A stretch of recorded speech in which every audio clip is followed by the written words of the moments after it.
ভাইরে ভাই, কি একটা অবস্থা! ফেসবুকে তো এখন ঢুকাই যায় না, পুরা নিউজ ফিড হচ্ছে দুই সতীনকে নিয়ে, তারপরে হচ্ছে আখি রাজাকে নিয়ে ভরে গিয়েছে। তো মানে স্ক্রল করলে শুধু এগুলি দেখা যায়, আর হচ্ছে আরেক টপিকস ভাইরাল কেক, এগুলি দেখা যায়। ওদের ঝগড়া জাটি, কে কি করতেছে না করতেছে, ফেসবুকে লিটারেলি ঢুকাই যাচ্ছে না এগুলি দেখে।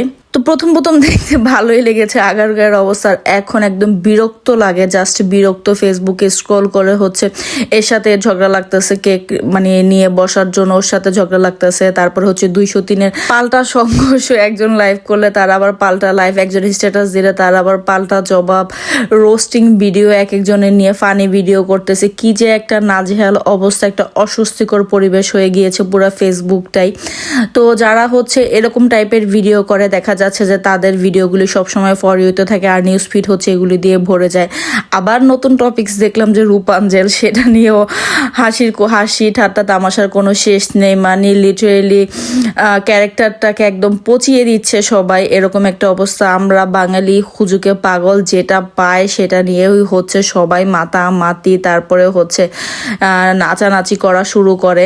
এখন একটা এমন পরিস্থিতি হয়ে গিয়েছে যে একটা টপিকস পেলে সবাই হচ্ছে ওই বিষয়টা নিয়ে সমালোচনা করবে।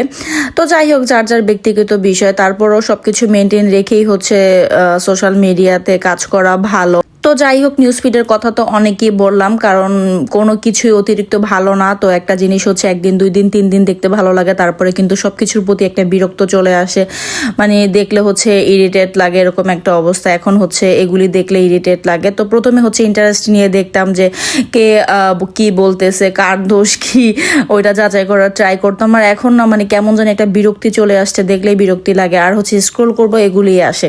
তো প্রথমে ওই কেক বিক্রেতাকে দেখে হচ্ছে জাকির ভাই, যে তাকে দেখে ভেবেছিলাম যে খুব ভালো একটা কাজ করতেছে, তারপরে তাকে দেখে আবার আরেকজন আসছে তাকে মানে তার কেক খাওয়ার জন্য, তারপরে আবার সেও সেখানে এসে হচ্ছে ভাইরাল হয়ে গিয়েছে। কি অবস্থার অবস্থা আমাদের বাংলাদেশে। তো যাই হোক, তো ওই দিন হচ্ছে গতকালকের এটা একটা ক্লিপ ছিল। তো আমি হচ্ছে চাপিলা মাছ রান্না করতেছিলাম, বেশ অনেক দিন পরে, প্রায় হচ্ছে 2 বছর তো হবে এই চাপিলা মাছ খাওয়া হয় না। তো ওই দিন আনা হয়েছিল ফ্রাঙ্কফুর্ট থেকে 1 প্যাকেট।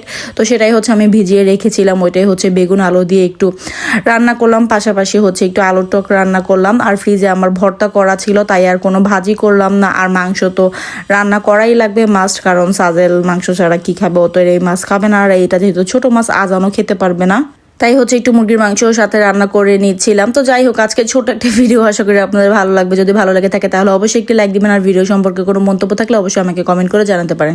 ফেসবুক থেকে দেখে থাকলে অবশ্যই ফেসবুক পেজটিকে ফলো করে দিবেন, আর ইউটিউব থেকে দেখে থাকলে অবশ্যই ইউটিউব চ্যানেলটিকে সাবস্ক্রাইব করে দিতে পারেন।